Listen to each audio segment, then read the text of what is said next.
And Liz Cheney steps up again, this time speaking out against Trump's recent attack on Mitch McConnell and McConnell's wife, calling Trump's remarks about Elaine Chao, quote, absolutely despicable and racist. And we'll have the latest update on a growing scandal. Well, that's one elected Republican. That's actually, Willie, that's one Republican that's spoken out exactly against Donald Trump attacking the Senate Majority Leader with violent rhetoric and making racist statements about his wife. I don't really, not a lot of other Republicans, elected Republicans, who've done that.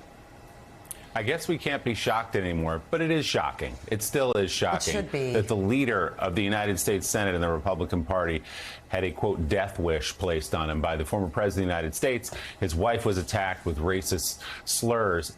And no one says anything. Mitch McConnell has a whole lot of friends in the United States Senate, people he's worked with for decades, long before they ever met Donald Trump. They won't even stand up in this moment of all moments and defend him against that. It's still stunning, even though it shouldn't be. It really is. It is still stunning. And do they not realize this guy's not going to be in politics forever? Yeah. Like, they're going to have to live with all of the decisions that they've made over the past 5-6 years, and those decisions keep getting worse. It's like we were talking about before. This is a moment where it's obvious the legal problems are mounting. He's becoming more vicious in his rhetoric. He's putting a death wish on the top Republican of the United States Senate.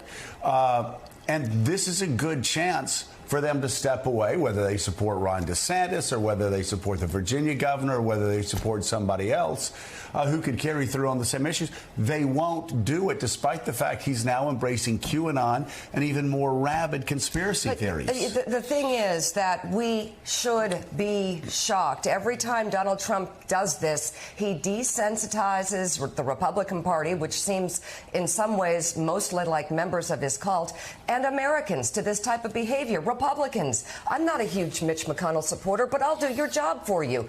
No, you should not threaten Mitch McConnell. You should not make racist attacks on his wife. You should not put him in danger.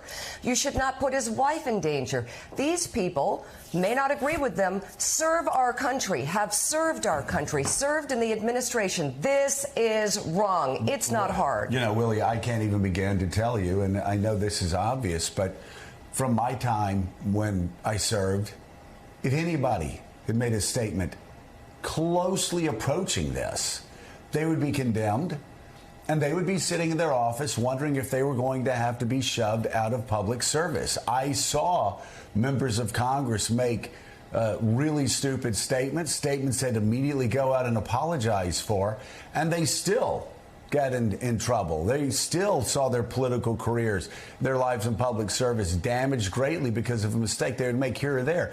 This is so beyond the pale, just like everything that this guy has said is so beyond the pale.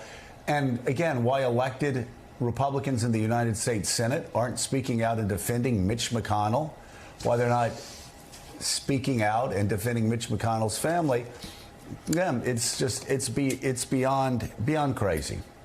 You could make the case, guys, that the fear of Donald Trump is the strongest force in American politics, because if you're a United States Senator Republican, you're sitting there when you read that statement privately. We know what they all say. They're disgusted by him and by that message.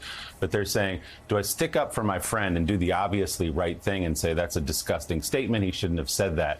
Or do I criticize Donald Trump? Do I back off? What do I do here? And the answer always has been, I got to back off because I don't want to upset Donald Trump. I don't want to upset his supporters. It's the same reason I imagine we won't hear much criticism of Herschel Walker, despite the stories we saw yesterday.